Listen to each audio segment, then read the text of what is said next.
Hello and welcome to the Wednesday, October 15th, 2025 edition of the SANS Internet Storm Center's Stormcast. My name is Johannes Ulrich, recording today from Jacksonville, Florida. And this episode is brought to you by the SANS.edu Graduate Certificate Program in Cybersecurity Leadership. Well, of course, it's Microsoft Patch Tuesday, and we'll have to talk a little bit about some of the patches released today. But I want to start out with talking about some of the software that will no longer be supported after today. First of all, Windows 10. Windows 10, no official free updates after today. You can sign up for the extended security updates, which in the US cost you some money. I think it's like $20, $30 or such a year. It's not terribly expensive. In the European Union, I believe it's free. Not sure exactly what it'll cost you in other countries. On the other hand, well, they really want you to upgrade to Windows 11, and that's sort of the obvious path here. There were some issues creating the disks to update to Windows 11 that should be also fixed now.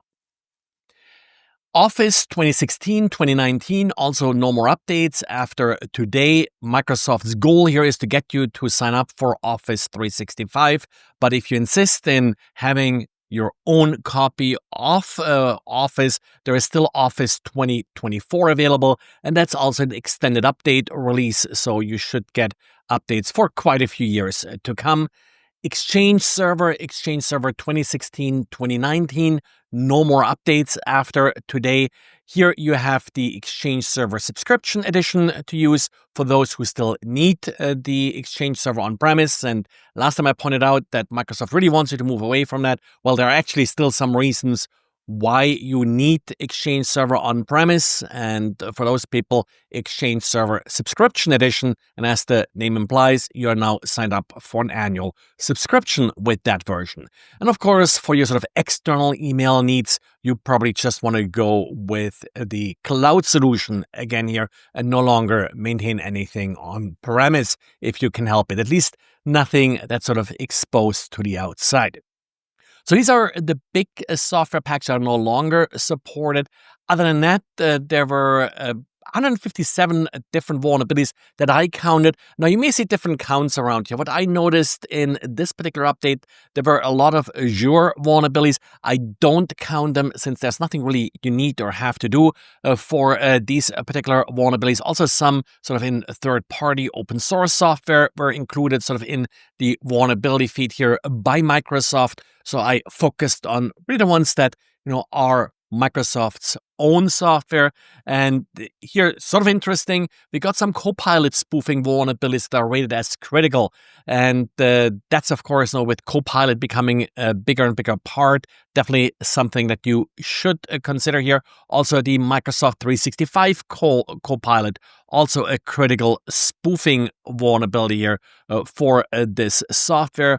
Excel, we got, again, a bunch of different remote code execution vulnerabilities. One of them is rated critical. And then also some generic Microsoft Office remote code execution vulnerabilities that are rated critical. And remember, if they're rated critical, it usually means no user interaction required. There are 3 vulnerabilities that were either publicly known, already exploited. One of them in the Windows Gear modem driver. I wasn't really familiar with Gear modem, so did some Googling, and looks like that's basically a chipset that's often used in USB modems that are used for receiving faxes and such, if that's still a thing for you. But remember, even if you aren't receiving faxes with your PC, you probably have that driver installed. And it's a privilege escalation vulnerability, so it would be a typical vulnerability to be exploited by these, vulnerable driver kind of exploits. And that's probably also how it got exploited.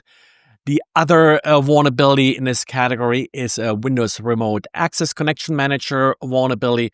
Again, a software that you're probably not using but have installed, and that's also a privilege escalation vulnerability. So overall, it's quite a few different vulnerabilities here in this update. Nothing that I would sort of rate as overly critical in the sense that you must patch now. roll it out in accordance with your normal vulnerability management system. And then we have two updates or two vulnerabilities being patched by Fortinet. First vulnerability is what they call a restricted CLI command bypass. And what this refers to is that a normal authenticated user is able to execute systems commands. The second vulnerability that they're addressing here is a weak authentication in the WAT GUI. This is really just a brute force protection is missing. So attackers are able to brute force usernames and passwords. If you have a good username and password, then it should be less of an issue. But again, apply the patches. None of them I would rate as super critical. The first one, you require authentication first to exploit it. The second one, well, if you have some reasonable passwords, it should hopefully take an attacker a while to guess those passwords. Well, and that's what we have time for today. There are a couple more Adobe updates and such I'll cover tomorrow. And thanks for listening. Thanks for subscribing. Thanks for liking this podcast, and talk to you again tomorrow. Bye.